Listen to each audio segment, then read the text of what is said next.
Le président de la République, son Excellence, M. Alassane Ouattara, a effectué ce jeudi une visite d'amitié et de travail au Mali. Le président de la République a quitté Abidjan ce matin. Viviane Aïma.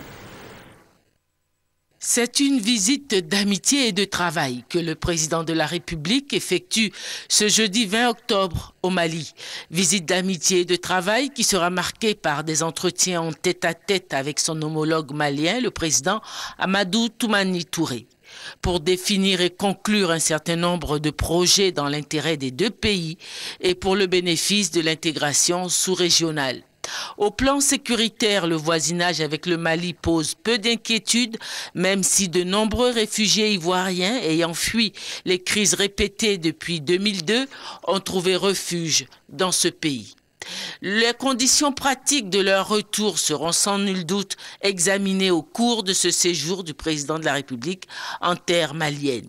Pour saluer le président de la République à son départ, il y avait le Premier ministre, des membres du gouvernement pour lui rendre les honneurs militaires, une section de la marine, une section de la gendarmerie, 6 sections des forces militaires des forces républicaines de Côte d'Ivoire, une section de la garde républicaine, l'ensemble placé sous le commandement du chef de bataillon Hubert Kakou du 1er bataillon d'infanterie d'Akouido. Après le salut au drapeau et le passage en revue des troupes, le président de la République a pris congé de ses proches collaborateurs. C'est à bord du Grumman 3, l'avion présidentiel ivoirien de nouveau en service, que le président de la République effectue ce voyage.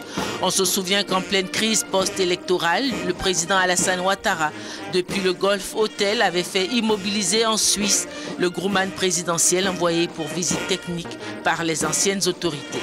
Il était 10 heures lorsque le Grumman présidentiel a décollé d'Abidjan pour Bamako, au Mali.